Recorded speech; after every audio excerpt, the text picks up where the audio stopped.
lesson 19 through 21. And we are, I'm going to have to do a video for this one. I'm not going to go through and teach it all. You need to look at the old lessons to see the instructions. But I am going to run through what the correct answers should be. So for the last couple, I will draw them up here.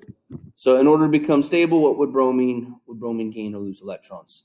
You need to look on the periodic table. You'll see it's in group 17, so it's going to gain electrons. You look at magnesium. You will see it's on the left side of the periodic table, so it needs to lose electrons.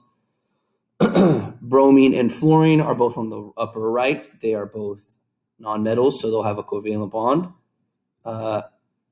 F and Mg. You'll see you have a Mg is on the left. It's a metal. F is on the right. It's a nonmetal. So metal, nonmetal, they'll do an ionic bond. Which of the following bonds would be stronger? Ion F and then ion Sr. For this one, I'll actually pull up a periodic table. And I'll let you see it.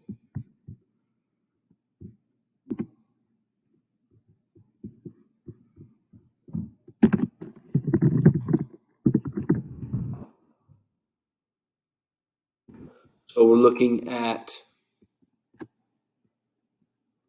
I and Sr versus I and F.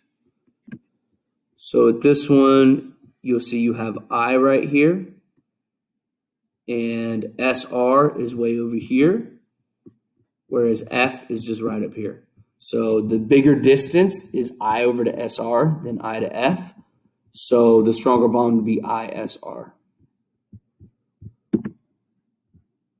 Okay, and then now for these ones, we need to do some Lewis structures. So I will just demonstrate them all for you right here. So we're going to first do NH3.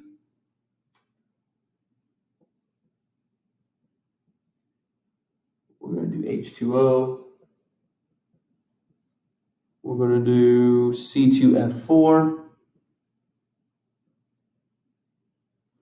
And then SF, is that a plus? Yeah. And then lastly, we'll do N2H2 2 minus. Okay, N2H2 2 minus.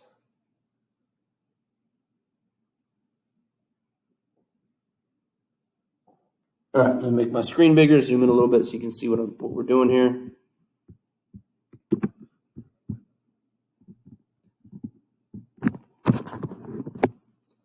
All right, so let's do NH3 to begin with. So we'll have N, 1, 2, 3, 4, 5. You would look at the periodic table, look up on top to decide how many valences these all have. Most of these I have memorized, that's why I'm doing them so quickly. And then you'll just have H, H, and H. So there's N with 3 H's, and it's happy. H2O, like this, we'll have O.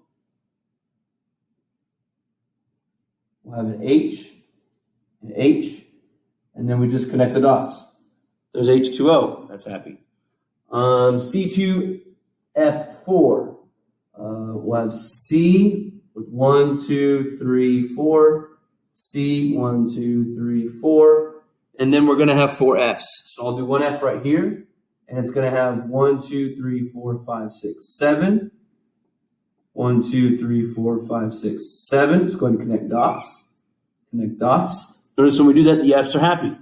Another F right here. 1, 2, 3, 4, 5, 6, 7. Another F right here. 1, 2, 3, 4, 5, 6, 7. And then lastly, to make the carbons happy, let's go ahead and double bond these. Okay. Let's do SF plus. So we'll do S. 1, 2, 3, 4, 5, 6. We have F. 1, 2, 3, 4, 5, 6, 7.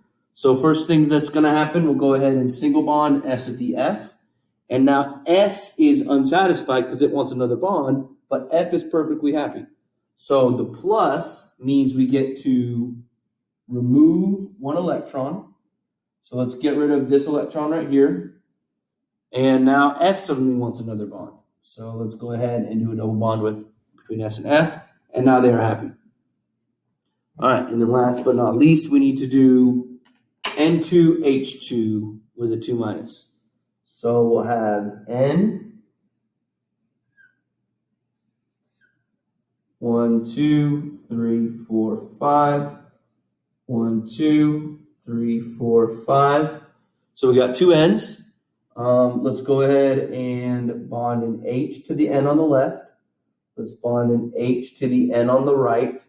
So we've used two H's. So N2H2, we've used two of the H's. We're going to start bonding the N's, but we have 2 minus. So if I do just a single bond, N currently has 1, 2, 3, 4, 5, 6, 7. And then this N, 1, 2, 3, 4, 5, 6, 7. Now you could bond them again, double bond them, and then they're happy. The problem is we need to leave it, so we still need to use the 2 minus. So here's what we can do. If we give an extra electron to this N, now it's happy. If you give an extra electron to this N, now it's happy. So now suddenly we have 8 on both of the ends. So instead of doing a double bond and making it happy, you're going to give them each an extra electron. That way this can be polyatomic and have 2 added electrons. All right, so these are the types of things you need to know for the test. As always, email me if you have any issues, and be ready for the test tomorrow.